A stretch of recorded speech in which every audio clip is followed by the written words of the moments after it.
Hi there, I'm Michael Palladini, aka MacGyver, to all my YouTube friends. Today we have a very special project we're working on because this involves the GrandBaby. Now, GrandBaby's car has no air conditioning. It's a 2009 Ford Focus, and Mom and Daddy bought it, about 2011 or 12, something like that. Been a good little car. But as they will, the aluminum evaporators will start leaking a little bit, and my son-in-law Mino thought, well, it was such a small leak, and the Freon that he bought had a stop leak in it. Well, that's a slight problem with this car because this Ford Focus has a special kind of condenser in the air conditioner called a parallel flow condenser, and it has very, very small passages in it that will get stopped up inadvertently by using a refrigerant with any kind of leak stop agent in it. So at least that's our theory, because the system has an obstruction in it, with the high side pressure going way up, low side going down into a vacuum. Normally that would be the expansion valve or orifice tube. This case, this car uses an expansion valve, and we have verified that it is indeed not the expansion valve. So in further diagnosis, we discovered that the condenser was stopped up, and that's where our obstruction is. So we're going to fix our leak by putting an evaporator core in it, and we're going to fix our restriction by replacing the condenser, because the parallel flow condenser cannot be flushed or repaired in any way. So once it goes bad in any manner or fashion, you're pretty well done for. You just can replace it, and that's it.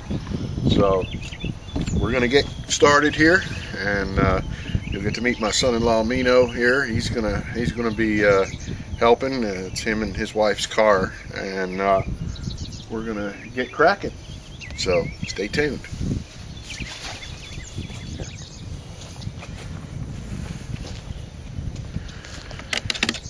Okay, where we're gonna start is we've got basically two separate jobs. We're going to replace the condenser, and we're going to replace the evaporator. One on the outside of the car in front of the radiator, and that's not too terribly difficult to replace. It'll be made easier by us having a lift, because according to the manual, this has to come out the bottom. But the real difficult part is going to be changing the evaporator core. We're going to have to remove the instrument panel, and because I'm so tall and so big, I like to go ahead and pull the front two seats out. Gives me a little more room to work in there. And if you're ever undertaking this project yourself, one of the most valuable things I can suggest to you is to either have a good shop manual, or in my case, I subscribe to the All Data DIY, and for less than 20 bucks you can get the manual for the actual Ford factory shop manual information for the car. And in this case, this is very important because we're dealing with a car that has airbags, and if you're pulling the instrument panel out, the steering column and all that sort of thing, the last thing you want to do is accidentally deploy an airbag. So we have all our documentation printed out for the deactivation procedures and all, which are not always as simple as you think, because just disconnecting the battery won't always do it, because most of your airbag modules have a backup power supply in them. So there's certain fuses you have to pull, time delays where you have to wait for the internal power supply to drain down if it uses a capacitor. Anyway, moving along, what we'll talk about first here, we'll talk about the evaporator core.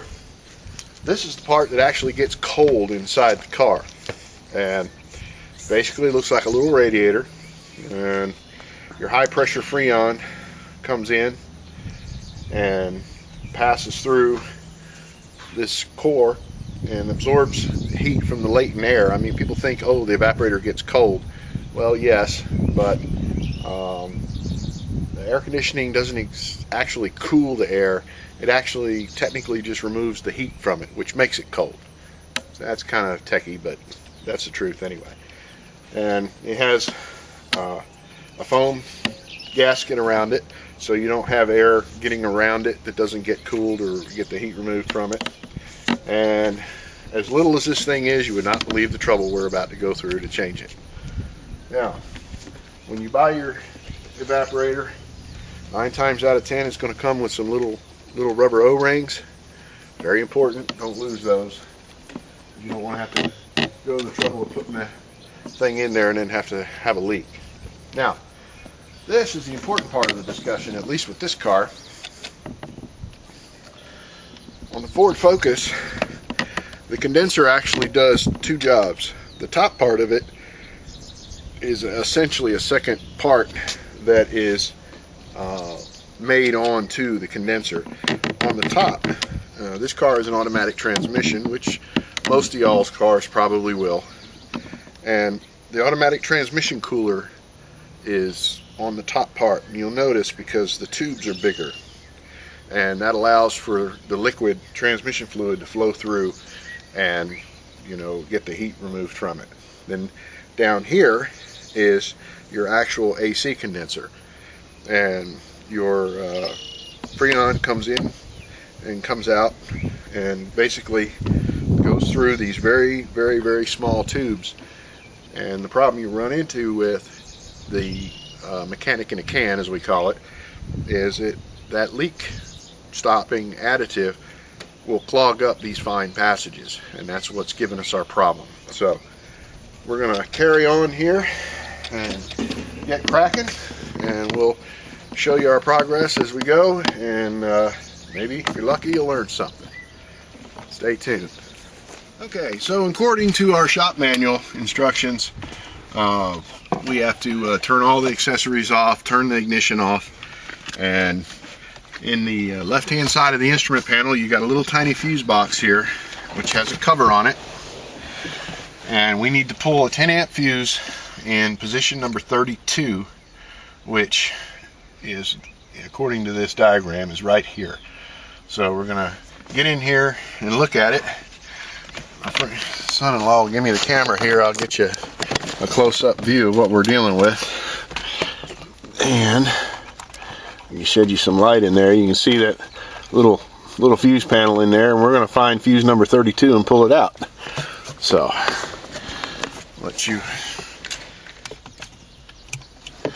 there we go. We'll pop that fuse out of there. And you have the keys, Mino? Yes. And what we're supposed to do after we pop this fuse out is turn the ignition on and verify that we have a solid airbag light. Not a blinking airbag light. After a few seconds, the airbag light will come on and stay on.